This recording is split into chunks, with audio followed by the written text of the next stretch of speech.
ഉദ്ധിത ദൈവമേ, രക്ഷക, സമാധാനമേ, ഡെയിലി വിത്ത് ഗ്രേസിലേക്ക് എല്ലാവർക്കും സ്വാഗതം.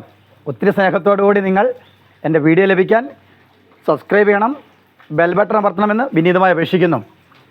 അതായത് ഒരു ക്വസ്റ്റ്യൻ ഉണ്ട്. ക്രിസ്തു പറഞ്ഞത്, എനിക്ക് മനസ്സുണ്ട്, നിനക്ക് ശുദ്ധി ഉണ്ടാകട്ടെ. എന്താണ് മനസ്സ്? മനസ്സിൽ കുഷ്ഠം ബാധിച്ചാൽ എന്തു ചെയ്യും? ഇത്രയുള്ള കാര്യങ്ങളെപ്പറ്റി നമുക്കൊന്ന് ചിന്തിക്കാം.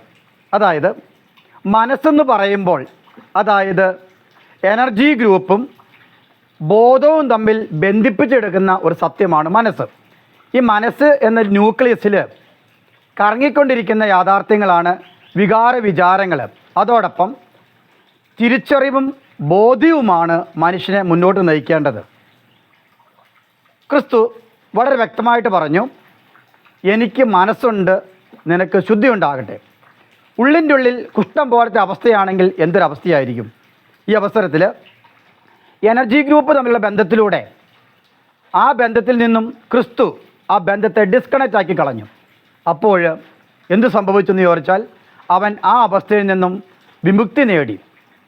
ആയതിനാൽ നമ്മുടെ ജീവിതത്തിൽ ഇത് തന്നെയാണ് വലിയൊരു സത്യം. നമ്മൾ പഠിക്കുന്നതും ചെയ്യുന്ന കർമ്മങ്ങളെല്ലാം ഈ വികാര വിചാരങ്ങളെന്ന നാഡീവ്യൂഹങ്ങളിലാൽ ബന്ധിക്കപ്പെട്ടിരിക്കുന്നു. ഈ നാഡീവ്യൂഹങ്ങളിൽ ബന്ധങ്ങളാണ് മനുഷ്യനെ മുന്നോട്ട് നയിക്കുന്നത്. അതിൽ ഞാൻ പറഞ്ഞ തിരിച്ചറിവും ബോധ്യവുമാണ് ഏത് തരത്തിൽ നമ്മൾ പോകണമെന്നുള്ള യാഥാർത്ഥ്യം വെളിപ്പെടുത്തുന്നത്. ഒരു പക്ഷേ ചില കാര്യങ്ങളിൽ സ്വന്തമായി ഇത്തരത്തിൽ തീരുമാനമെടുക്കാൻ പറ്റുകയില്ല.